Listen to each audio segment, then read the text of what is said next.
Welcome to the Toy Box. I'm Dexter, I'm Marlowe. and we're the Toy Box Boys. This week, I wanted to open with a very exciting topic, beads. We have been into them. We have been We into have been them. really into them. Because, I don't know, we've been, like, freaky synced up, which, like, we kind of always are. But I feel like we both got really into beads for, like, what, like a weekend or a week? Probably a full week. I made I lost count of how many keychains that I made. And, like, bracelets and charms and just cute little things. And, like, you made, well, do you want to talk about what beads you ended up, like, what your projects were? I made some keychains from my friends from group therapy. And I got a keychain too. Yup. Yup. Well, you're also my friend from group therapy in a way. In a way, you could call a Discord server group therapy, I guess. I mean, the way that one person was oversharing. Might as well have been. Yeah. Anyway, so chains. Chains? The ones you were making. Oh, yes, keychains. Keychains. Yeah, I mean, I just did it based on the vibe of that friend, and I was able to let go of a lot of perfectionism. It feels which good is to just make things. Yeah, Yeah. but I've been trying to let go of perfectionism because it hindered me more than it helped me. And so I find if I make something for somebody else, I'm way less perfectionist about it because I'm like, they're gonna like it no matter what. Yeah, because it's like, holy shit, you just made me a toy. Yeah. Wow. I think that comes from when I was in band for like a year, like band in school. And the band instructor was like, listen, you don't have to be exceptionally good because most people don't have like an extensive music knowledge. And so if you just do kind of all right, nobody will know the difference. Yeah. And so I think I've kind of internalized that. And like when I'm making beats for somebody else, like they don't know if I mess up or anything. They're just going to be like, oh, this is cool. Thank you. Yeah, exactly. I think it just feels good to like make things for someone. You know? It does. And it feels good to just receive things, you know? Yeah. So let's normalize gift giving. Okay, just for yeah. the fun of gift giving. Let's normalize friendship. Let's normalize making things. Honestly, as an introductory episode, I feel like that is the gist of what this podcast, you know, hopefully will be about, is just the magic of friendship and how art can connect you as a society, as people. Yeah, because the thing about friendship bracelets and about keychains for your friends is that I think it can bring us world peace one day, and I think that every day we are a step closer because of friendship bracelets. I agree. And I think too many people only get gifts for each other like on holidays or birthdays or something like that. Sometimes it's nice to just do something nice for somebody else. Yeah, just show them you were thinking of them. Yeah, I love spontaneous gifts. It's so fun. I had to make, well, there was a lot of gift giving this week, actually, between my birthday and Father's Day and stuff. There was a lot of that. So you were making a lot of stuff. I also, I recently made a pin of my father's Twitch logo, for Father's Day. Yeah. So that was fun. I've been really into just getting like old pins that I don't like anymore and then hot gluing down some fabric and then just like with acrylic paint and a tiny brush just kind of freehanding some stuff.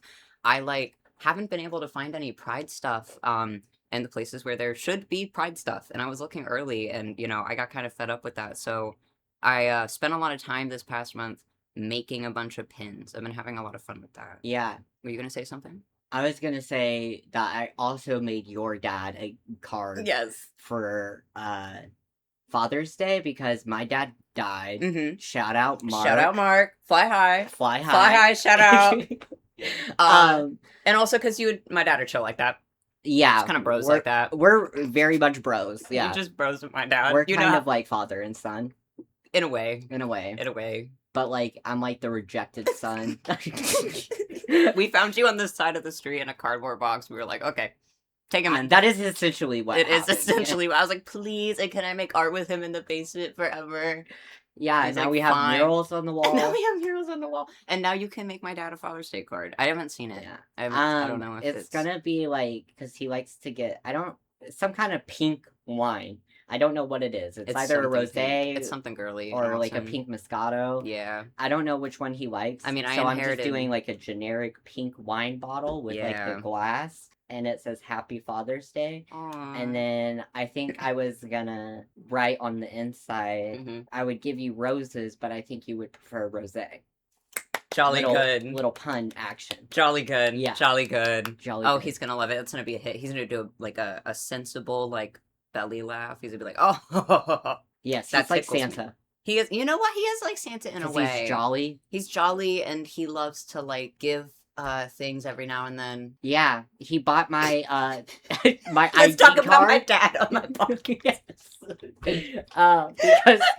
Because I couldn't pay for it, and so he bought my ID, and Oh, yeah, it was that's what we've been doing. $10. Well, okay, so that's what we've been doing this week. We went to the DMV, and you know what? While we were at the DMV, since Marlowe was busy, like, I don't know, replacing his ID or whatever the hell, like, shit he had to do. For I the don't 1000th care. time. For the 1000th time. But, like, while he was doing that, I was, you know, like, being cool and mysterious in one of the chairs in the corner. And I was drawing a prehistoric, like, dinosaur landscape from my mind with a 10 pen and a little teddy bear notebook with sparkles. Been really into 10 pens lately. I don't know, we had a, like, moment where we both got really into 10 pens, like, the beginning of this year, and we were just like, we need to get, like, 1,000 of them, and we need to have enough to take, like, one of everywhere, because we've been into, like, carrying art supplies with us, mainly you. You have, like, ready to go to war supplies. It's fucking awesome. Yeah, I do not fuck And you around use when them. I You pack use all my of them. art supplies. Mhm. I bring everything that I can, Mm-hmm. because I never know what I want to do that day. Mm-hmm. And so I just give myself a lot of options. Yeah. It's gotten to the point where my tote bag will no longer zip close. Like, it's just overfilling with art supplies. Shit, I guess you gotta get more tote bags. Yep. Yeah. But I also graduated from group, Mhm. so I'm no longer in group therapy, Yeah. and so I'm probably not going to be bringing my art supplies anywhere Yeah. crazy. Like the library, but I feel like we already have sensible, like, library layouts, because I Yeah. feel like it's different when you're preparing to go somewhere like a group therapy versus, like, with the DMV, I kind of, like, just have, like, a grab bag of, like, I have a 10 pen I take everywhere and, like, a notebook that I take everywhere.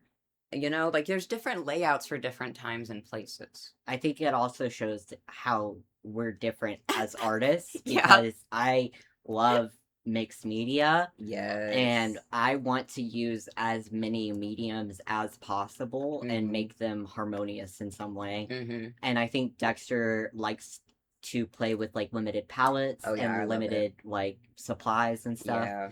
And, yeah, it's cool because, Mhm. you know, I think the limitations are just so fun.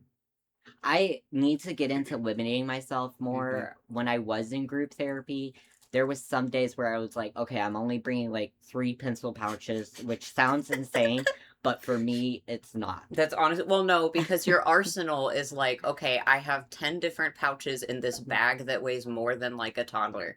Yeah. And there's, like, maybe 100 pens and pencils in each case. Mm-hmm. And you need to have several different journals, and, like, you need to have a traveling watercolor or gouache set or something. Mm-hmm. And the thing is, though, genuinely, you will take out all your doohickeys and you will use them to the full extent of Kai's them being seen used. it. Kai has seen it. Like, Yeah. I will just take up, like, an entire table, just me. Mm-hmm. And I've started, like, emitting this, like, do not approach me energy, I guess. You know that, like, the video of, like, Jeffree Star pushing around the eyeshadow palette? Yes, that's That is literally how- me with my art supplies. Yes. Yeah. Yeah. Lock the fuck in. Yeah, and Mhm. so I think I've been doing a lot of therapy, Mm-hmm. and that's been inspiring me as well, because Mhm. I think I'm just in a better headspace Yeah. it than I feels good. was before. Yeah. And not to talk too much about mental health on this But podcast. we're going to, because it is a massive part of our lives. It is, and I'm bipolar as shit, and Who up bipolar? listen, if I was in Vincent Van Gogh times, like, I would have also been cutting off my ear Oh, yeah, absolutely. for a girl. Well, the thing is, we've gotten pretty close in our day and age now to doing things. Cutting back in now to say, so sorry about that. Had to pull Marlowe off with a giant cane. Yep. We were saying. Yeah. About art supplies and what you take to war with you every day. I also wanted to being say, happy. I wanted to mention the Mhm. fact that I've been, because I already have like probably thousands of dollars in art supplies, and I cannot stop because I've been using that as a coping mechanism. Yeah. Like just getting new art supplies and playing with them. Yeah.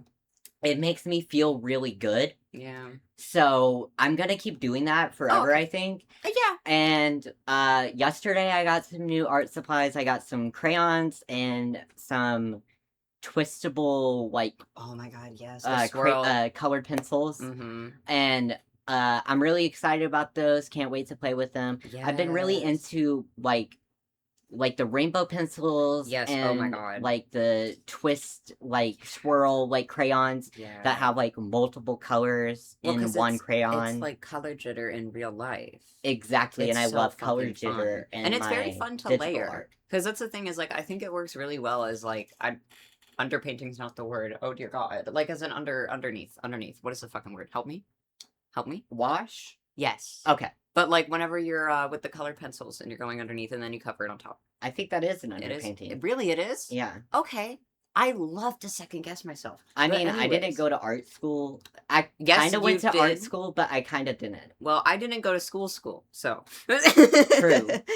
So you know more than me, I would say. So underpainting, we'll call it. But I think that it's really fun to like do an underpainting with like varied colors because like natural things in real life are going to have color variation, and I think that is, you know, visually interesting. Yeah. And so it just helps like naturally add so much to it without you having to do too much like. Oh, I forgot to mention also, since we mentioned the library, support your local library. Libraries are a great place if you just need like a change of scenery. Oh my god! Because I know personally, I'm a big homebody, and I don't like to exist outside of my house. Really, some call that agoraphobia. I say fuck you. It's chic. It's stay in my basement chic. Yeah. Yeah. But like everybody needs to get out of their house once in a while. So if you haven't been in your house or out of your house and you feel art blocked and you feel like you're going crazy, maybe take a walk.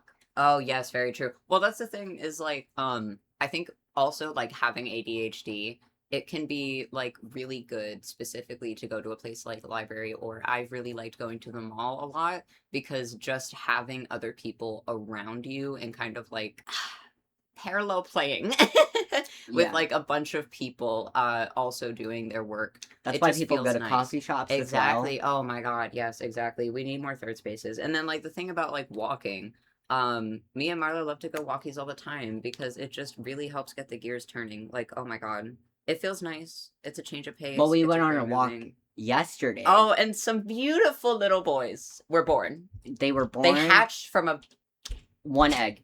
Oh! They all came out of one egg. And they're slimy and... wet. They're wet!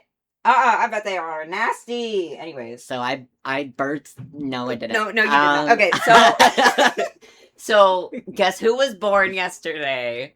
So you guys ever heard of the Beatles? What if it was... like not that? What if the Beatles were actually gay? More yaoi. And crank up the yaoi. Actually, I feel like I might offend the Beatles fandom. You need to by tread saying carefully. That they're not gay. Yeah, I was gonna be like, let's just say, well, because I don't know what they are. Let's just say we cranked up the yaoi factor a lot, and by we I mean Marlowe. It's not my project. And then also, there's some Yuri elements as well, because sometimes when girls and girl things are teenagers. They write fan fiction about boys that lived 50 years ago. And they think that they like boys. But the thing is, sometimes you like to be a boy, or you think that, hey, if my girl best friend was this Beatles guy and we both pretend to be a Beatles guy and we kiss, maybe it's not gay. I'm going to write about that. Yeah. And, you know, that's just how it is when you're like 16. Yeah. So I've been making a lot of characters lately. I'm also playing a campaign with my friends. Yes! And so I've been really into my campaign's character. Oh my god, that has been so inspiring.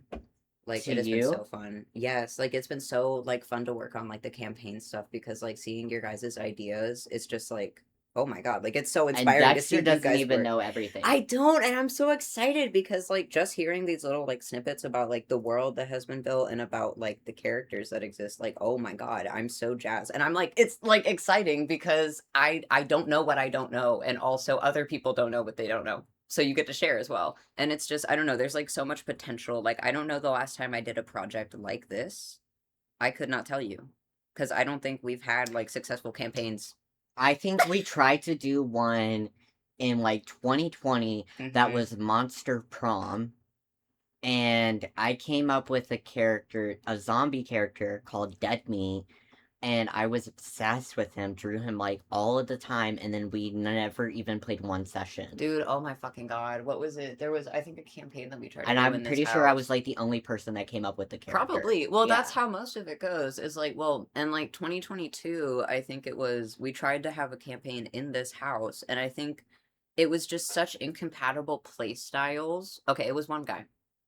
It was one guy. We had to exile him, don't It was worry a whole about it. thing, you know. But like we kept trying to play, but it was just that thing of like nothing was quite working, you know. I don't know. And it's just the gears are actually moving on this one, and it's really inspiring to be around a bunch of creative people that have all these ideas and to just like bounce them off each other and like I don't know, work together on a project. Like it feels good to have multiple heads in a project. Yeah. It's really nice. I also think it's good to have as many projects as your brain can come up with Yes. because it's good to cycle through them. Yes. Because sometimes you get in like moods as an Mhm. artist where you want to make everything that thing, like the Mhm. blue period.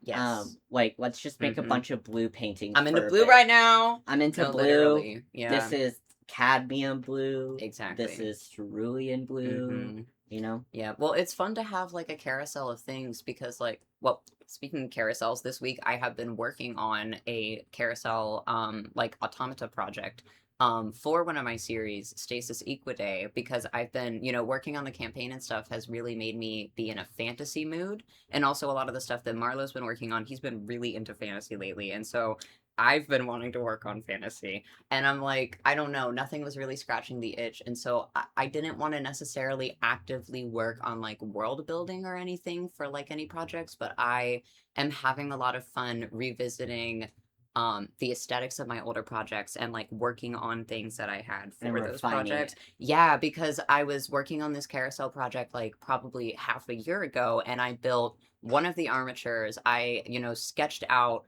all of the plans, like all the blueprints, and then I, you know, decided what materials that I would need. I figured out everything that I needed to build, probably how long it would take, and I started on the armatures, but you know, I let it sit for a while after that, and then recently I was like, oh my god, I'm in a fantasy mood, but I don't think I have the brain power to come up with new things.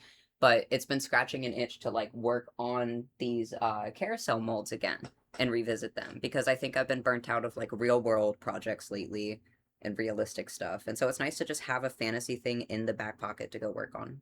I think I've been in like a very fantasy mood, but I've also been very like sci-fi, Yeah. like very Yeah. sci-fi. Mm-hmm. But then I think because I only drew that one character for like 5 days straight, Mm-hmm. I think I needed like a change of pace, Mm-hmm. and I needed something that was so not fantasy Mm-hmm. and so not sci-fi. Mm-hmm. And so that's how the beetle thing came to be, Yes. because I was just like, I need a change of pace. Mm-hmm. And I think it's hard to like train yourself to recognize those needs, Yeah. especially if you have like Mm-hmm. any kind of neurodivergency. And it also takes a lot of skill to recognize, okay, I want to put this specific thing or element or character into this project and knowing when to wait to put something into a project and like knowing that it is dedicated for a different thing. Because like you've definitely wanted to do a Beatles kind of yaoi thing for a minute. And yet it was born yesterday. Because Yeah. you knew that there was going to be a time and a place for this project. Yeah. And it takes a lot of skill to be able to like recognize that, you know? It's also good to have, I have like one of those like spiral ring notebooks, but it has the spirals at the top. Mm-hmm. And I put all of my ideas in there. Mm-hmm. And when I feel like art blocked in any way, Mm-hmm. I just like to look through those ideas and see if like anything is resonating with me. It's good to like rummage through the pen a little bit. And sometimes you look in that idea notebook and nothing is resonating, and that's okay. But then you go on a walk and suddenly 5 Yowie boys hatch out of a little beetle's egg together. And also, are your baby needs taken care of? Oh my god, that too. Have you drank water? Yeah. Did you shower recently? Yeah. Like, those things are important to remember when you're going through, like, those depressions in the sense of, like, sunken in place. Yeah. And I think that's why, like, walks, yeah, unfortunately, do help a lot, because it's like, damn, sometimes I'm just antsy and I do need to get out and just, like, have a change of pace. Yeah, and that's how, like, the Beetle thing came to be, actually. You needed a reset really bad. Yeah, I was feeling, like, so, like, understimulated and, like, just antsy. Yeah, and so I was like, Dexter, you just want to go on a walk? And then Dexter just, like, I don't even remember how it came up, but you were just like, you want to do a Beatles thing? And I was like, I do, actually. Because you were talking about, like, boy band stuff, and then we were talking about Beatles, and then it was like, we were talking about fanfic, because I was like, oh, well, if there's going to be, like, Yowie, of course there's going to be, like, Yuri writing fanfic about it, because the proxy, you know, that's just how it goes. Yeah. And, like, I don't know, those kinds of things just snowball, because that's the thing about, like, just having a bajillion things that you know that you like, that you're inspired by, and that you kind of just want to do something with one day on the back burner can be really useful, because, like, whenever you do start an idea, it just kind of snowballs, because you're like, oh, I already know a lot of things that I like that I would want to put into this project, you know? Yeah. Just a lot of stuff ready to go creatively. I think it's also just good to, I don't know, because I've been thinking a lot about, because it's only been a very recent thing that I've started making, like, a ton of art and doing all of these projects. I think that this year, just, like, specifically, there has been a huge, like, resurgence in your art. I think so, too, because you've really flourished. For the past, like, 10 years, like, from, like, 2015 to 2025, I made almost no art, because I was being way too perfectionist about it. And, like, I hadn't streamlined my process yet to get to a point where, like, I could just go into any drawing and be like, this is what I want to do with this drawing. Well, I think you figured out what you like about your creative process now, because it's actually fun for you, and now you look forward to it. So it's less stressful, and that cycle just kind of continuously improves, you know, so if you're going through an art block right now, I would say, you know, we're giving you a lot of advice, like back to back to back. But sometimes you do just have to give it 10 years. Yep. Sometimes you do just have to, like, the thing is the time will pass anyway. Yes. And you will get back into your art. And you just have to believe that you'll get back into your art. And, like, hold on to hope. Do not give up hope. Like, you will be able to create again. So if you're going through an art block right now, just keep in mind, like, you will be able to create it again. Like, it's not going to be one way forever. Yeah. And that goes for a lot of things in life. Yeah. Not to, like, preach too much, but that is the point of it, though. The podcast? Yeah. Yeah. It's that, kind of like our church. Well, that's the thing. Oh, careful now. But, like, I think, you know, it's good to have hope. It's good to not give up. It's good to look forward to things and to know that, like, the grass is always greener on the other side, and that it will get better, and that you will have passion for these things. And I think that, like, in large art blocks and creative ruts, it can be very good to, like, surround yourself with other creative people, especially ones that, like, you know, have similar experiences to you, obviously different experiences too, but, like, people that, you know, have similar creative processes to you that might be able to help you with these blocks and inspire you, because I know that, like, being around Marlowe inspires me all the time, because you know, like, it's the like-minded people that, like, really make you feel like, oh, life is worth living. Yeah, well, like, with art, like, it's just so crazy, because, like, I don't know, there's a lot that I've learned about, like, what I like in my personal process through observing and learning from you, and, like, you know, vice versa, I'm sure. Yeah, and it's interesting too, because, like, and it just is inspiring. I would say, like, my closest friends are, like, the only ones that, like, I really accept criticism from. Because if you're outside of that circle and you're giving me criticism and you're saying, like, well, I don't like this part of the drawing because I don't like green. I do like green. So You're striving it's for my green in art. your art. I'm Yeah. making it for me. Yeah, and you like know? you're going to, friends and audiences where you're like, "Hey, I like green. You guys like green?" And they're like, "Fuck yeah, we like green." Yeah. And that's that's who you want to attract in your art is people who are fucking with green. Yeah. It's as simple as that. You surround yourself with people, love, community. Yeah. Everything's gonna be okay. Let's all hold hands. Yeah. Okay. And Yeah. I like went up to Kai the other day Mhm. and I was like, what do I not like about this drawing? Mhm. And then Kai was immediately able to like point out Yes. And that's the thing what I didn't like about the drawing. like surrounding yourself with like creative like-minded people is like whenever you have like similar tastes and interests in art, it can be very easy to, help build each other up creatively because you're looking for similar things in your end product. And I think also with like inspiration from things that are what's the word?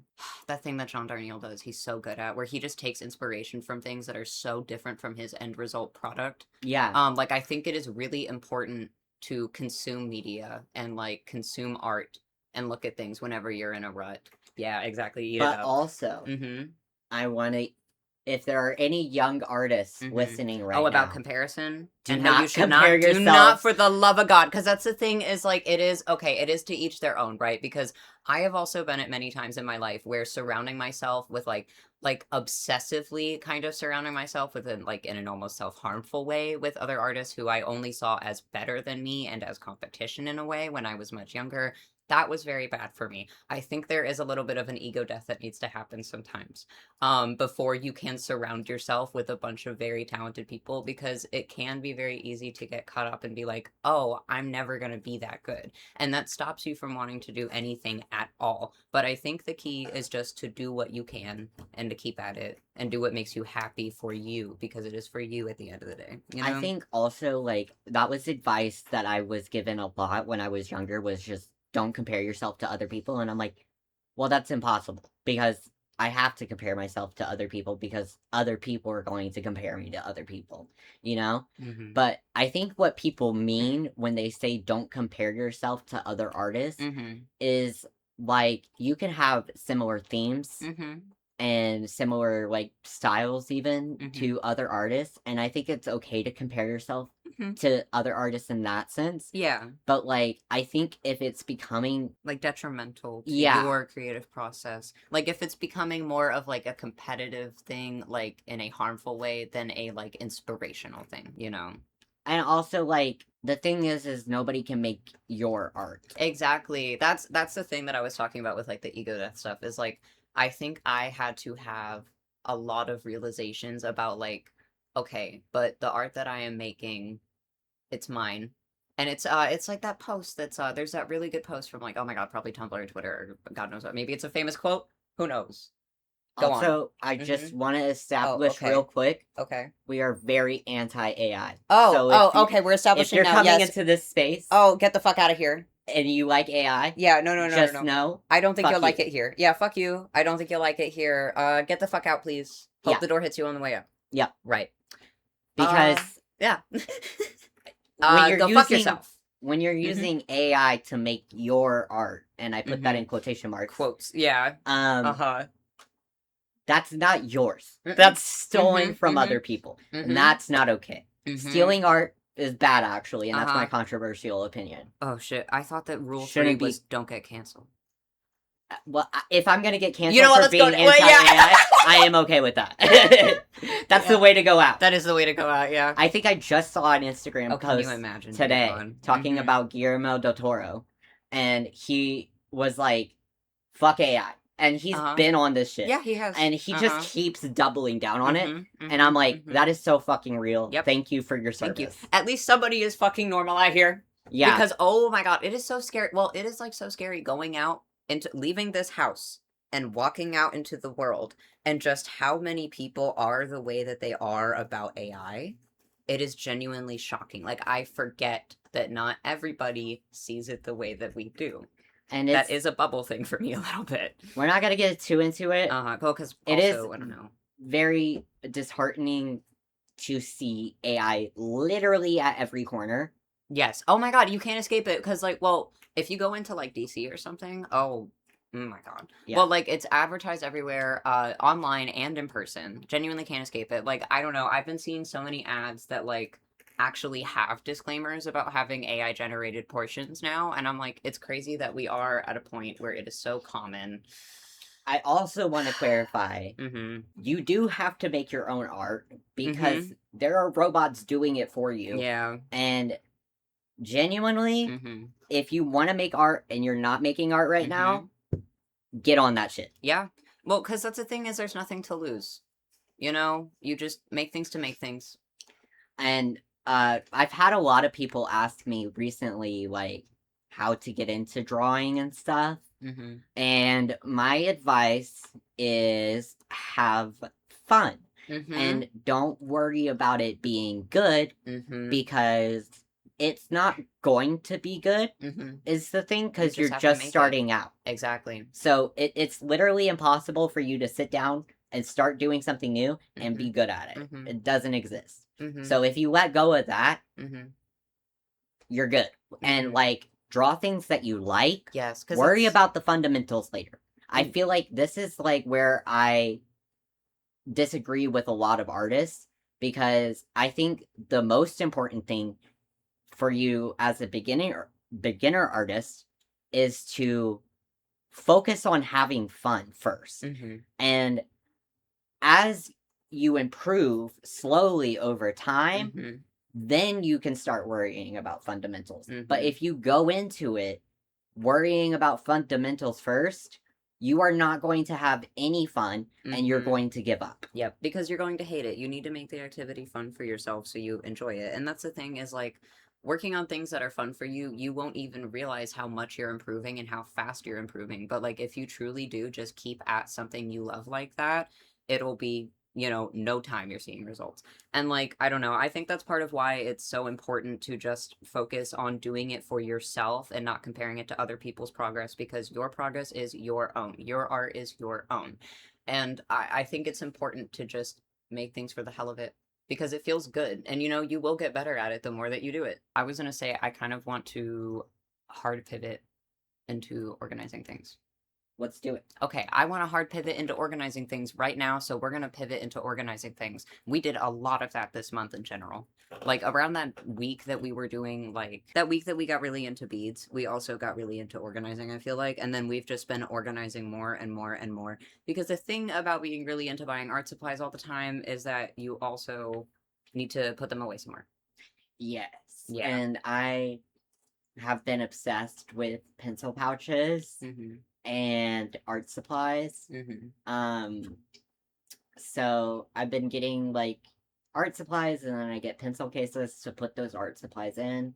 We also got like organizers from Walmart. Yes. Oh my god, those have Not been fucking sponsored. life changing. Oh my god, they have like genuinely. Oh, it's so nice because like we had this overflowing drawer of stickers that like was just my stickers. It wasn't even like the combined like sticker, you know, communal whatever. Where we just didn't have room for that. But now we've got that and then room for like a bajillion more. And then also we have a place for like our specialty papers, so anything with like patterns on it, watercolor paper, and then we also have space. Cardstock. Yes, cardstock. And then what is it? Bunch of like ribbon. And then what did you organize? A lot of markers? A lot of markers, a lot of markers. colored pencils. Yeah, it's good to just have a home for things. And It it makes is. it easier to create whenever your things have a house. You know? I agree. And I Mhm. also almost always hate the packaging that comes with the art supply. And it will deter me from using the art supply because I'm like, I don't want to deal with this plastic nonsense. Yeah. And so I like to get a bunch of different pencil pouches, so that I can like, I have like a pencil pouch for pencils, a pencil pouch for pens. Like I sort them by like use, and so that way also if I am going somewhere, I can just grab whatever pouches I need and then head out the door, and I don't have to like set everything up every time. Yeah. You got to streamline your process, Yes. and make things easier for yourself. And however you do that is up to you. Yeah. And if you just like to throw shit in a box and then like dip your hand in there and grab whatever's in there, if that makes your process better, then do that. Yeah. Like there's some people that I've seen online whose process I really like, where it is literally just like they have several tubs of like various mixed art supplies, like the bug art people online. Yeah. You know that guy. Yeah. Gender neutral, not sure. But like grab thing in tub, grab other thing in tub, throw it on paper, throw other thing on paper. And like I don't know, it's just so fun because like what is it? Once I've let go of a lot of like I had a lot of things in my head about organizing my supplies a certain way. And part of that was just like, I don't know, stuff that just is in my head, but part of it was like the way that I see artists online organizing their stuff. Like artist TM, like social media artists. Yeah. And, you know, like the way that videos can be edited, to maybe what's the word I'm looking for here? I got very in my head about living an unrealistic way. And I think that once I got that out of my head and I started just like supplying or organizing my supplies by like by vibe, it made it easier for them to just be used. Yeah. I think I'm the type of person where certain supplies that I use need to be organized in such a way that I can just easily find the color that I'm looking for without having to like dig through pencils or whatever. And so I have like a giant pencil case with like the individual like rubber bands to hold them in place, and I have them ordered in rainbow order. So if I'm looking for a red, I can open the red section and grab a red. And like that helps me. But if that doesn't help you and you don't mind like digging for your art supplies, like do whatever feels right to you. You don't have to live unrealistic expectations that are pushed upon artists by non-artists. Well, dude, that's the thing is like a lot of the stuff that like really got me like weird in my head about it was 9 times out of the 10 I realized like as an adult, what's the word? Help me. Realizing in the rear view. Retrospect? Yes, thank you. I realized in retrospect that a lot of the stuff, thank you, that got to me online was quite literally drop shipping ads for like organizational TikTok shop tools and shit. And then I was like, wait, people aren't even actually using these supplies like this. You know what I mean? It's like those fridge videos. Yes, the restock my fridge with me shit, and it's like the trays of ice and stuff. And it's like that's the thing is like it is okay to make that type of content. It is okay to post like that. I just think that it is very easy as a person on social media sometimes to overconsume types of content like that and get really in your head about it because there is no one way to be an artist. There is no one way to do your process. Do what you have to do to make it doable for you, you know? I think it's also kind of dubious of the creator to present that kind of content in a way where it's like, you need to do this, and if you don't do this, you're disgusting and weird. That's the thing, is like, I try to avoid any type of content online, whether it's like art or like food or like gym or like anything, like literally commentary, like whatever, where like people will tell you that you have to do things one certain way. There's no other way to do them. And it's like, I don't know, that is just such a red flag period to me where I'm like, oh, I don't think I'm going to engage with this. That's all right. Well, like art. To each their own. Art and life is like, they're both things that like, whatever works for one person is not going to work for every person. Because every and some rules are written to be broken. Exactly. And if you follow like any kind of art creator that is telling you that there is a correct way to make art, unfollow that person. Yeah, side eye. Because there is no one correct way to make art. No. And I've had to block people over this because it pissed me off so badly that I just genuinely cannot like see them or interact with them in any way. And I think that's beneficial to me. Yeah. And so use the block button liberally. Yeah. I think the way to make art is the way that you make art. It's to each, you know, each person does it their own way. And also, yeah, I think that like limiting my social media use and just like going outside and seeing art in the real world has like helped me like genuinely so much. I cannot put it into words. It has felt so good to just not be on my phone. It feels good. Well, I think, for example, like Mhm. a tip that I see a lot that like art creators give like beginner artists or Mhm. like people who are just getting into art Mhm. um is that they shouldn't use sketchy lines. And the reason why they say this is so that you can train your arm to make fluid motions. Um but that doesn't work for every artist. And Mhm. it doesn't work for every style. And Mhm. there are a lot of art styles that I love that are super sketchy and like Exactly. there's a lot of broken lines and stuff like Yes. that. And I think training myself to have more fluid motions did help me. Mhm. But if that's not fun for you, then don't do that. Mhm.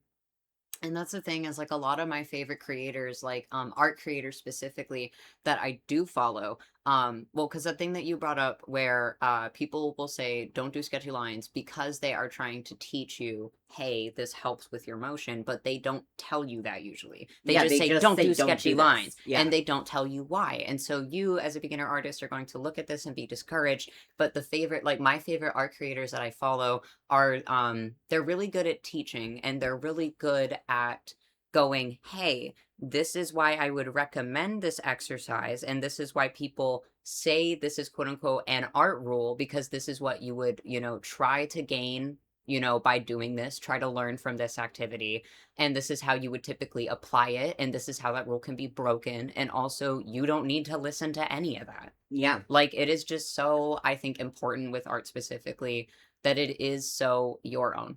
It's how you want to do You it. gotta follow your heart. Follow your heart and shit. Feel the rain on your skin. No Don't one else follow can do it someone for you. else's heart. Because you Exactly. don't know what someone else's heart is telling Hmm. them, you know? So And what if their heart is fucked up? no one's heart is fucked up. Okay. Unless you have like congenital heart problems, I guess. Then that would Oh, be a little fucked then I up. guess. Well, I didn't have congenital, but I did have my enlarged aortic root. That My was a bit of a brother had trouble. holes in his heart as a Yeah. baby. Should we clown honk and horse I whinny a also little have bit? POTS, so Okay. you could say I have a fucked up heart. Okay. Yeah. Let's tell everyone our mother's maidens' names. No, No. I thought we were sharing. I don't want to share my mother's maiden name. She will find me. Okay. So I was trying to think. There was another thing I wanted to talk about. We've been working on the trailer park. We have been Okay, working so on a trailer park story. another hard pivot. We are working on a trailer park story. Um, which has been taking up a lot of our time the past couple of weeks because like we have one other collaborative project that is equally as like hands-on for both of us, which is of Violets and Roses, which we don't talk about because Because sometimes when you start a new project, you have like all of these crazy ideas and you want to incorporate all of them, and Mhm. then like you lose interest in it, or you just Yeah. like kind of slow down with the creative process. Maybe you make like 20 years worth of Toxic Yuri in a fugue state within a month for a couple of characters, and then you look at it a couple months later and you're like, what the fuck is that? Can anyone read this?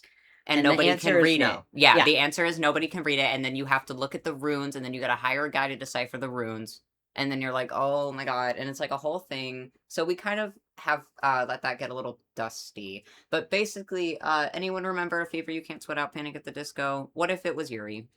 What if Damn, it we've was been doing Yuri? a lot of that, huh? Yeah, I But it's think different, it's different, it's different. It's different. it's also important to remember as an artist Uh-huh. what your cringy interests were when you were Mhm. like 12 and Mhm. revisit that and Yes. with the skills that you have now as an Mhm. adult, because you can make Life-changing. some really awesome Oh, shit. it And is that's what I did with the life-changing. Beatles theme. Yes. Well, it is genuinely, oh my god, it is life-changing because like dude, you've been sitting on this Beatles Yowie shit for a minute. And I Yeah. know you wanted to do like you said it was scratching an OVAR itch a little bit. Yeah. Which like that's the thing. It's just like different genres of music. Exactly. Yeah. But yeah, we were working on we have this collaborative project about I guess temp name is like Trailer Tales from Flamingo Springs question mark, is that where we landed? Trailer Tales? Trailer Park Story, whatever it is. But takes place, I think it starts in 96 is where we've landed. Mm-hmm. Yeah. So this family living in New York, very well off, business, business, business. they lose it all. They end up having to move to Florida, and they live with a relative in a trailer park, and they acclimate to their new life there. It's very inspired by Schitt's Creek and Arrested Oh, we've been Development. having so well. That's the thing is like we have been having so much fun. I think ping ponging back and forth between watching a lot of these shows for inspiration and then being like, okay, you know, what can we extrapolate? What have we learned? What are things that we like? And we really like the character dynamics in Arrested Development. We really like the character dynamics in Schitt's Creek as well. But we're also inspired by like family sitcoms in the 90s, and we're very inspired by like oh gosh. Well, wait, sorry. This is so unrelated. I was gonna say, we can cut this out if we need to, but I was like, I feel like even some Bob's Burgers character interactions Oh, work for definitely, like, because yeah. I was like, I feel like just that like family dynamic is just like a lot of what we're going for. Because at the end of the day, they are a family, and that's what matters. Which And is so funny coming from us, of all people. we don't have because time to get into that. We don't have time to get into that, but Yeah. just know It's we are about- not strong believers that the family you're born into is your family forever. It is about found family in a way. It is about like you know, biological family and whatever too. But like it is about like a lot of found family and a lot of like community and whatnot. And I think that's what was missing Mm-hmm. in a lot of the shows that we like to watch. Mm-hmm. Was there was like this lack of sense of like community outside the The family unit. titular family. Yes. Yeah. And that's the thing is we've been having so much fun like populating this trailer park. Like with just so many random ass characters. Because the thing is, we have a lot of inspiration personally to draw from, I would say, from our personal lives. Yeah. As far as people that we have met in this type of environment. Yep. And so, you know, a lot of it has just been like revisiting a lot of very nostalgic things. Yeah, like just like thinking about our childhoods Yeah. and being like, let's write that Yeah. and then maybe just change the names. Yeah. And then there's a lot of good inspiration. Well, you've been working on, I don't know if you want to talk about it or not, but your furries, if you wanted to talk about those, like talking about real life, you know? Yeah, I'll talk about my furries. Yeah, okay. They're not very fleshed out right now, Mhm. but the gist of the story is I want to do this like short, well, not short, like, you know those comics that are like 4 panels each and like Doghouse. Doghouse, yep. Yep. Yep. Stuff like that, you know. Mhm.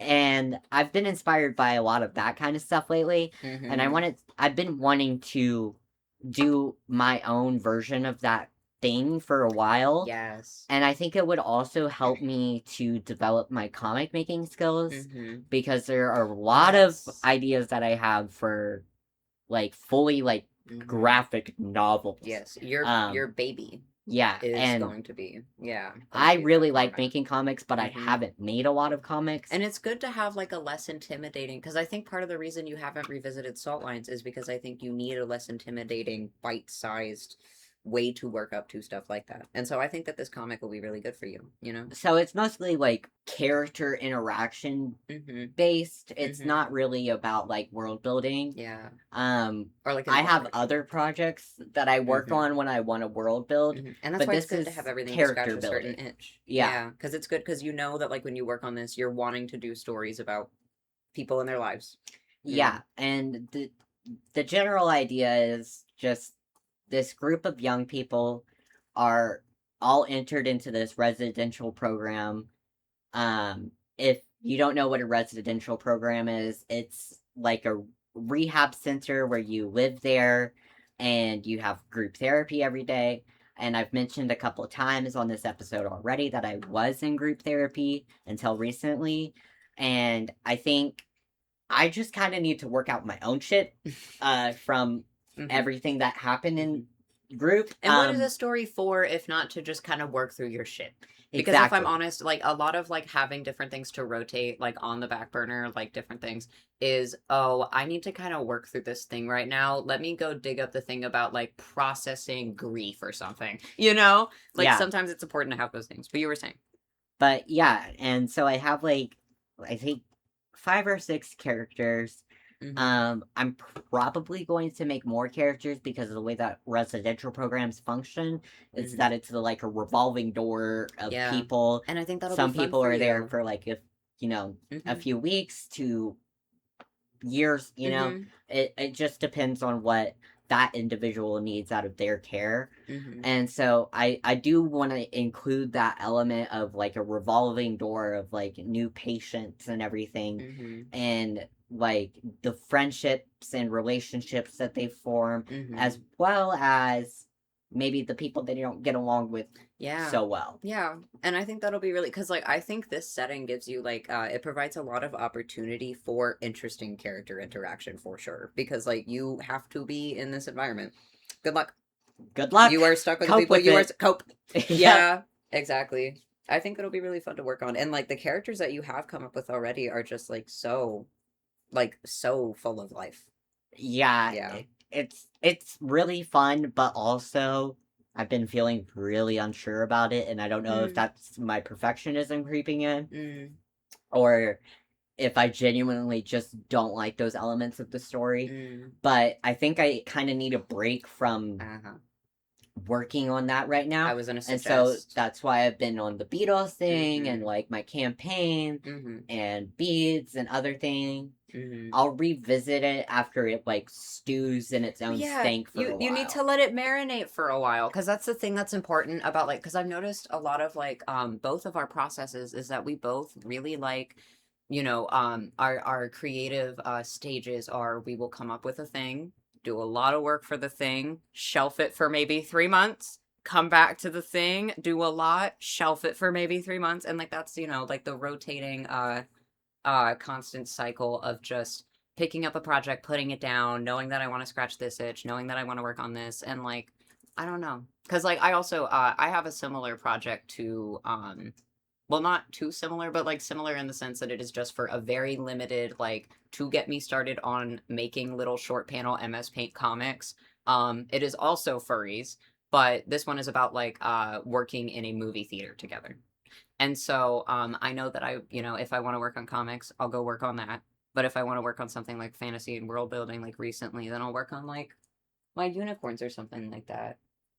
You know, Yeah, it's good to rotate. It's good to have a bunch of different inspirations because I know that when you were in group, it was really helpful for you to work on that group project. yeah, And I think now that you're out working on that Beatles Yowie is going to be real beneficial for you. It's yeah. good to have a change of pace, you know? Um, Also, I wanted to mention that we fully like stole that idea from a YouTube channel called McKay and Gray.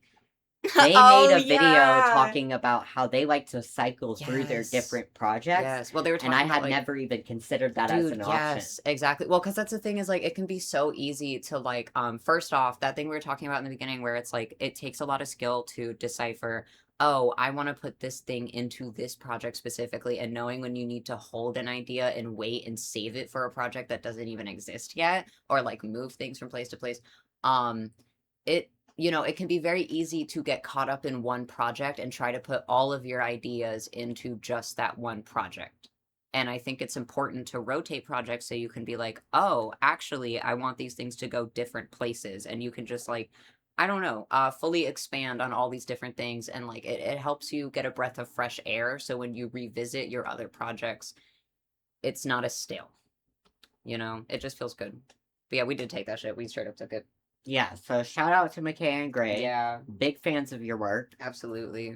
And just what a good system. Oh my God. Like genuinely, I have been Thanks getting for so much changing stuff our done. lives. Like genuinely, Yeah. yeah, yeah. Like it's just so crazy. It's fun. You think it's about time to call it? All right. See ya. No outro? Nope, we don't Okay. have one. We're gonna have fun. We're gonna have fun. Most importantly, have fun. Most importantly, have fun. Second most important, don't scream. Okay, second most important, don't scream. But if I scream and I'm Third having fun, most it's okay. important, don't get canceled.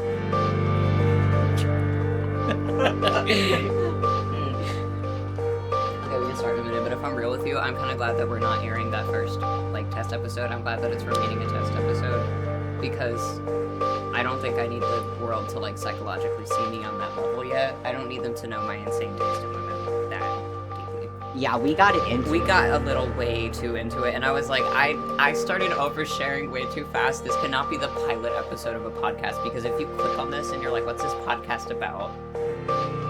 I don't think I would watch it. I don't think I would ever. I think I'd say, don't recommend this channel to me ever again.